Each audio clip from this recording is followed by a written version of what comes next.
Sarah looked like any tired passenger sleeping in seat 7C. Nobody knew she was a fighter pilot with 8,000 flight hours.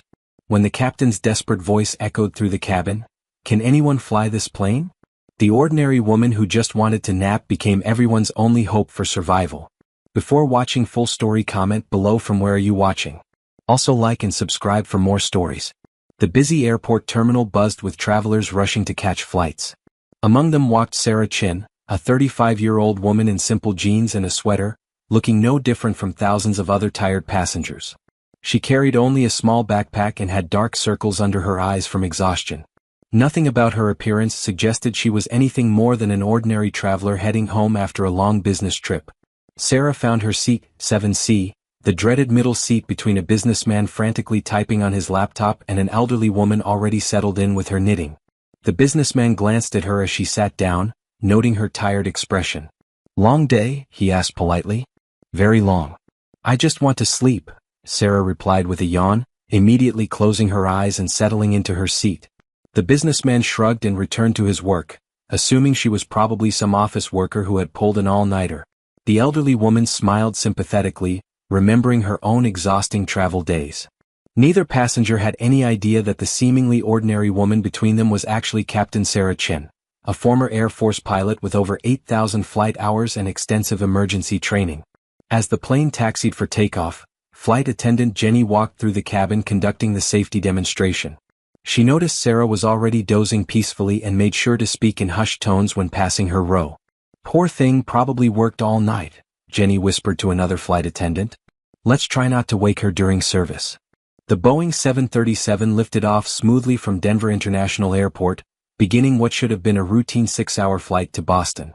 Sarah slept deeply as the Rocky Mountains faded below the clouds. She had specifically chosen this flight because she wanted uninterrupted rest. After months of intense flight training schedules and certification renewals, she desperately needed a break from anything aviation-related. 30 minutes into the flight, the cabin was peaceful.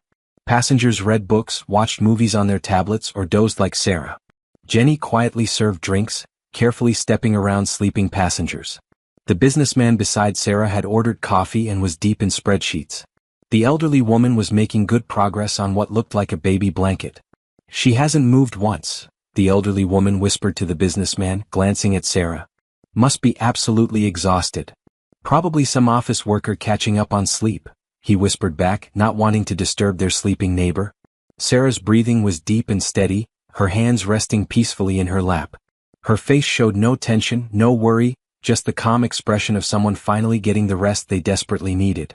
No one in the cabin suspected that this tired-looking woman had landed fighter jets on aircraft carriers, navigated through severe storms, and handled more aviation emergencies than most commercial pilots see in their entire careers.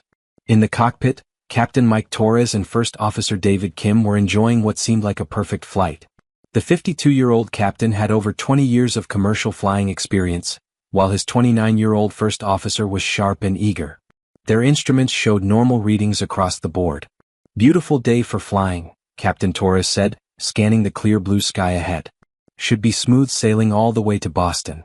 Weather reports show clear skies for the next 4 hours, First Officer Kim confirmed, making routine notes in the flight log. Couldn't ask for better conditions. Neither pilot knew that in exactly 18 minutes, their perfect flight would become a nightmare that would test every skill they possessed, and require help from the most unexpected source. The first sign of trouble came as a barely noticeable vibration through the airframe. Captain Torres frowned and glanced at his instruments, but everything still appeared normal.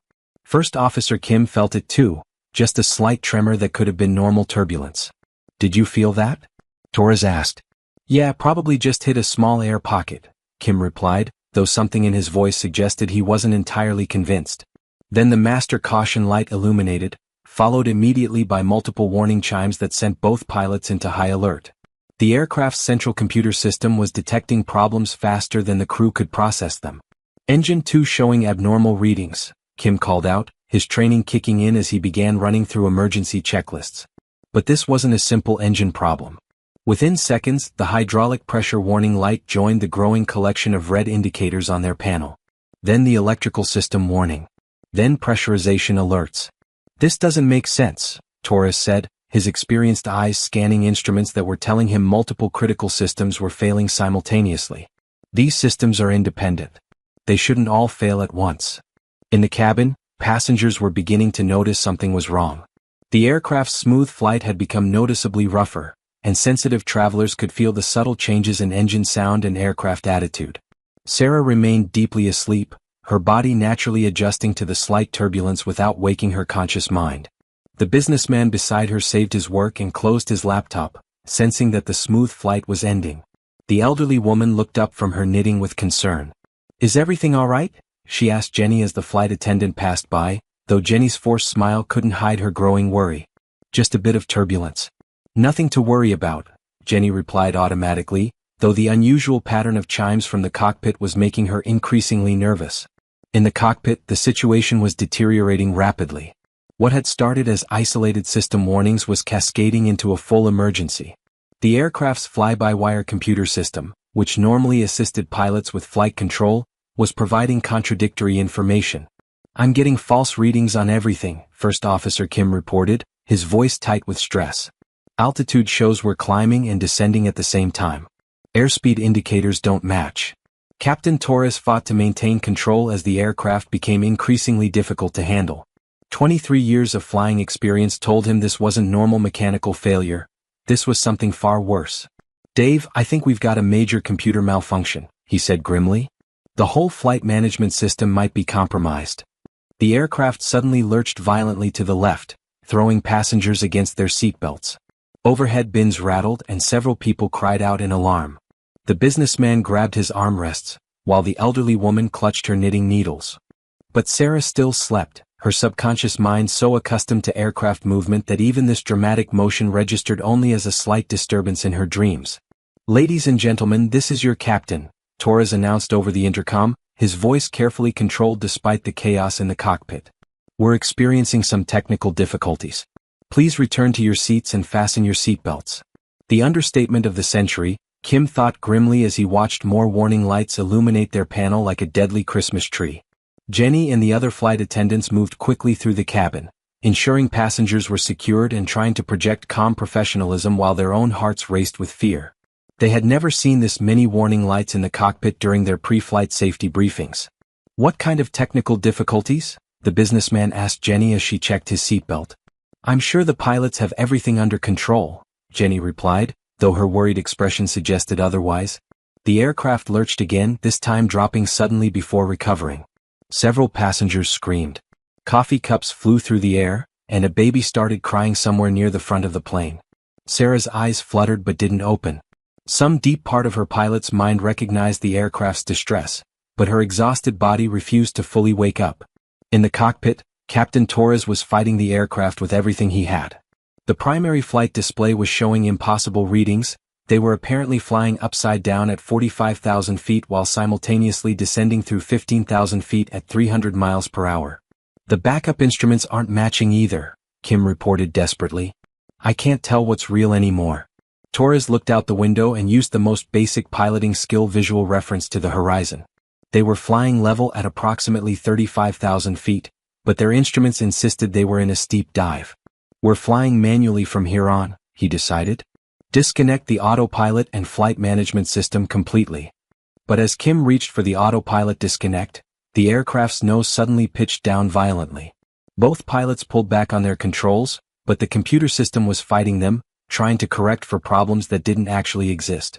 "I can't control it," Torres shouted over the screaming of overstressed airframe. "The computer won't let me fly the plane." The aircraft entered a steep dive that threw passengers forward against their seatbelts. Oxygen masks deployed from the ceiling as the cabin pressure system, also controlled by the malfunctioning computer, began venting precious breathable air into the thin atmosphere outside. Screams filled the cabin. Parents grabbed their children. The elderly woman began praying quietly while fumbling with her oxygen mask.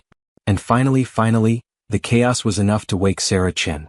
Her eyes snapped open, not gradually like someone waking from normal sleep, but instantly alert in the way that only comes from years of military training. Her pilot's mind immediately processed multiple inputs: the aircraft's attitude, the sound of the engines, the screaming passengers, the deployed oxygen masks. "Oh God," she whispered, recognizing the signs of a catastrophic emergency. She grabbed her oxygen mask with one practiced motion while her eyes scanned the cabin. The flight attendants were struggling to help passengers while fighting the aircraft's violent movements. Through her window, she could see the ground getting closer at an alarming rate. Her pilot training kicked in automatically. Even before fully waking up, she was calculating airspeed, rate of descent, and estimated time until ground impact based on visual references. The numbers weren't good. Then she heard Captain Torres's voice over the intercom, filled with desperation she had never heard in 20 years of aviation. "Ladies and gentlemen, this is an emergency. Our flight computers have malfunctioned and I'm having difficulty controlling the aircraft. If there is anyone on board with pilot training, any kind of pilot training, please identify yourself to the flight attendants immediately. We need help." The cabin fell silent except for the roar of overstressed engines and the whistle of air rushing past the aircraft. Passengers looked around at each other with wide, terrified eyes. Who among them could possibly help fly a commercial airliner? Sarah's mind raced. She was deadheading, traveling as a passenger while off duty. Technically, she had no authority to enter the cockpit. But she also had more emergency experience than probably any other pilot flying commercial routes today. The businessman beside her was staring at the oxygen mask instructions with panic in his eyes. The elderly woman was crying quietly, clutching her knitting like a lifeline. "Ma'am, can you help us?" Jenny appeared beside Sarah's row, her professional composure cracking. "The captain needs someone with flying experience." Sarah looked around the cabin one more time. Terrified faces stared back at her. Children crying. Adults praying. Everyone depending on Captain Torres to save them, but she could hear in his voice that he was reaching the limits of what he could handle alone. She unbuckled her seatbelt and stood up, surprising everyone around her with her sudden calm authority. "I'm Captain Sarah Chin, Air Force Reserve, commercial rated," she announced clearly. "Tell your captain I'm coming forward." The businessman's jaw dropped. "You're a pilot?" "Fighter jets, cargo planes and commercial aircraft," Sarah replied, already moving toward the cockpit with the confident stride of someone who belonged there. 8,000 flight hours, including about a dozen emergencies worse than this one. Jenny's relief was visible as she escorted Sarah forward. "Thank God. The captain will be so glad to see you." As they moved through the cabin, passengers watched with new hope. The tired woman from 7C who had seemed like just another exhausted traveler was actually their best chance of survival. Sarah's mind was already shifting into emergency mode. The transition from peaceful sleep to life-threatening crisis was jarring, but her training helped her push through the disorientation. She could feel adrenaline clearing away the last traces of sleepiness. At the cockpit door, Jenny knocked urgently. "Captain Torres, we have a pilot passenger coming forward." The door opened immediately, revealing Captain Torres's sweat-covered face. Behind him, she could see First Officer Kim wrestling with controls while red warning lights painted the cockpit like a scene from hell. "Thank God," Torres said, stepping aside to let Sarah enter. "I'm Mike Torres. This is Dave Kim. We've got multiple system failures and the flight computers are giving us false information." Sarah quickly scanned the cockpit, her experienced eyes taking in the chaos of warning lights and contradictory instrument readings. But she also noticed something the two pilots, focused on their instruments, had missed. "Captain, look outside," she said calmly. Visual reference. "We're actually in controlled flight at approximately 34,000 feet, wings level." Torres looked up from his instruments and felt some of his panic recede. She was right. Despite what their computers were telling them, the aircraft was flying normally. "The computer system is lying to you," Sarah continued. "Classic cascading failure in the flight management system. I've seen this twice before, once in AC-130 over Afghanistan, once in a simulator. Can you help us?" Kim asked desperately. Sarah was already settling into the jump seat behind the pilots. "First, we isolate the malfunctioning system. Dave, can you pull the circuit breaker for the primary flight computer?" "But that will disable our autopilot and navigation," Kim protested. "Your autopilot is trying to kill you right now," Sarah replied firmly. "Pull it." Kim looked to Captain Torres, who nodded grimly. The moment the circuit breaker was pulled, the aircraft's violent movements calmed significantly. "Better?" Sarah asked. "Much better," Torres admitted. "But now we're flying completely manual with no computer assistance." "That's fine," Sarah said. "Pilots flew airliners manually for decades before computers. Mike, can you maintain heading and altitude while Dave and I work on getting backup systems online?" For the first time since the emergency began, Captain Torres felt like they might actually survive this. The calm confidence of the woman behind him was exactly what his panicked crew needed. "Sarah, how do we explain this to the passengers?" he asked. "They're terrified back there." Sarah considered this. She knew that passenger psychology during emergencies was just as important as technical skills. People needed hope, but they also needed honesty. "Tell them we've identified the problem and we're working on solutions," she advised. "Don't lie to them, but give them something to hold on to." Torres keyed the intercom. "Ladies and gentlemen, this is your captain with an update. We've identified the source of our technical problems and we have an experienced pilot passenger assisting us in the cockpit. We're working to resolve the situation and will update you shortly." In the cabin, the passengers felt a collective sigh of relief. The pilot passenger, Sarah from 7C, was helping. Maybe they had a chance after all. But Sarah knew their problems were far from over. Without computer assistance, landing a modern airliner required precise coordination between multiple crew members. And she could see on the fuel gauges that they were burning fuel faster than normal due to the system malfunctions. "Dave, what's our fuel situation?" she asked. Kim checked his calculations. "At current consumption rate, we have about 2 hours before we reach minimum reserves. And Boston is still 90 minutes away under normal conditions," Torres added grimly. Sarah processed this information. Flying manually in emergency conditions would consume even more fuel. They needed to find an airport closer than Boston, and they needed to prepare for a very challenging approach and landing. "Mike, what's the nearest suitable airport?" she asked. Torres consulted his charts. "Cleveland Hopkins. Big runway, full emergency services. About 40 minutes away." "That's our best option," Sarah agreed. "Dave, can you contact air traffic control and declare a full emergency?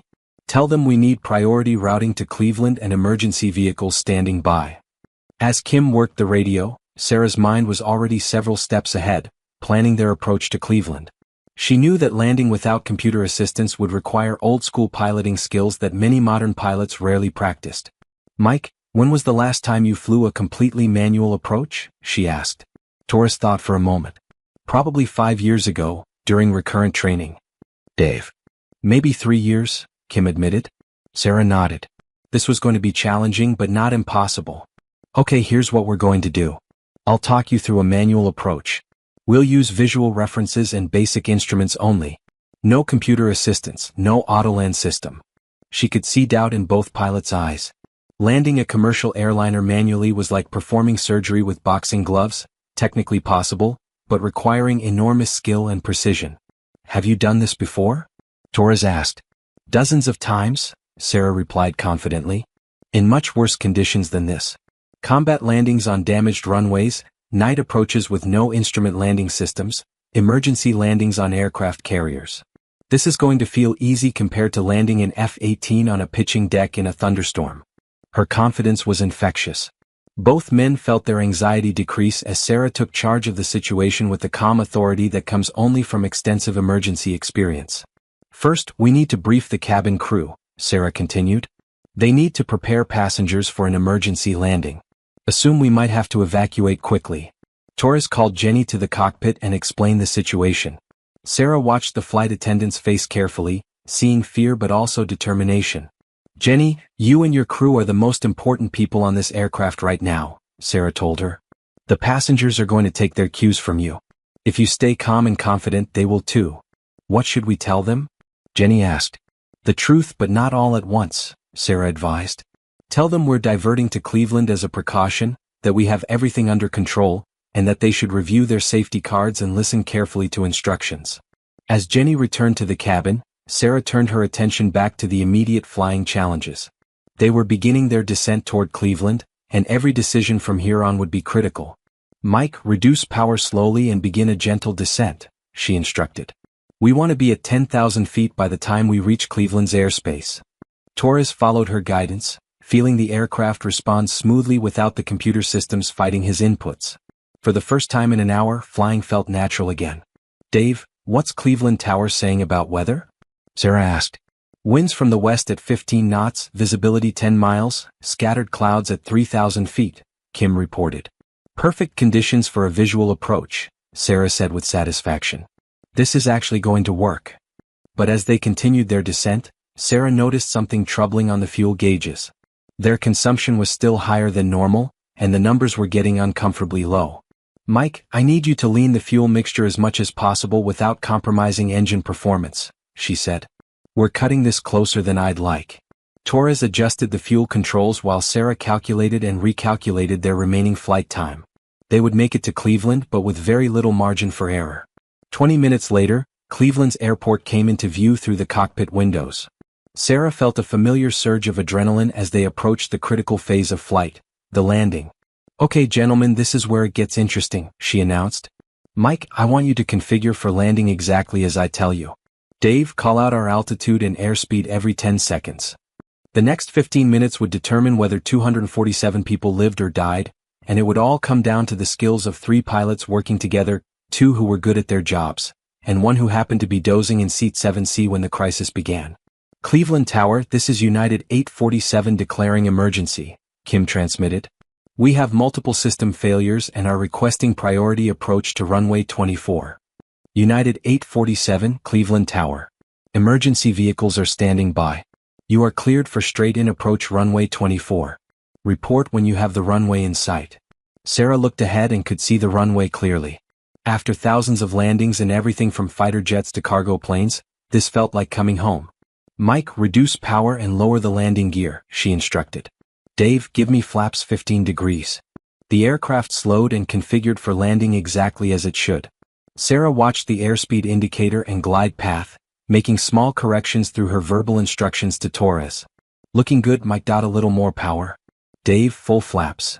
The runway grew larger in the windscreen. Sarah could see the emergency vehicles lined up along the taxiway, fire trucks, ambulances, rescue equipment all waiting for them. 200 feet, Kim called out. "Airspeed 145 knots. "Perfect," Sarah said. "Mike, ease back on the power. Let her settle." The aircraft crossed the runway threshold exactly on target. Torres felt the satisfaction of a perfect approach as the wheels touched down smoothly on Cleveland's runway. "Beautiful landing, Mike," Sarah said with genuine admiration. "You can be proud of that one." As the aircraft rolled out and came to a stop, the cabin erupted in spontaneous applause.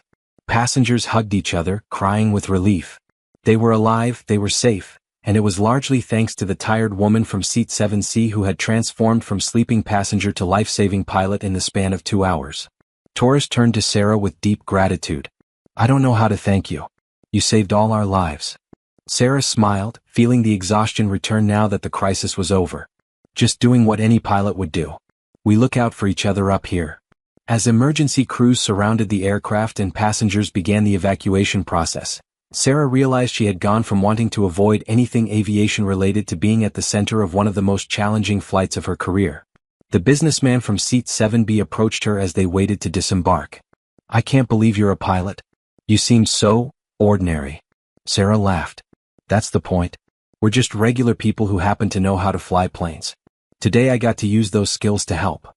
Later, as reporters gathered to interview the heroes of Flight 847, Sarah deflected most of the attention to Captain Torres and First Officer Kim. But she couldn't escape the fundamental truth of what had happened. Sometimes the most important moments in life come when we least expect them. Sometimes heroes are found dozing peacefully in middle seats, wearing jeans and carrying backpacks, looking like anyone else.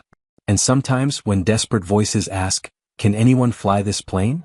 the answer comes from the most unlikely places. Sarah Chin had boarded Flight 847 as a tired passenger seeking rest. She had landed as the pilot who helped save 247 lives. It was a transformation that took place not over years of training, but in the crucial minutes when expertise met emergency and ordinary people rose to do extraordinary things. As she finally walked through Cleveland's terminal, Sarah reflected on the day's events. She had wanted to avoid aviation conversations and just sleep peacefully. Instead, she had been part of one of the most memorable flights of her career.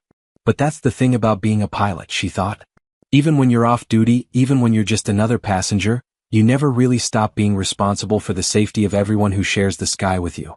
And sometimes that responsibility begins with a simple question echoing through a crowded cabin. Can anyone fly this plane? For Sarah Chin, the answer had always been yes. She just happened to be dozing in 7C when the world needed to hear it.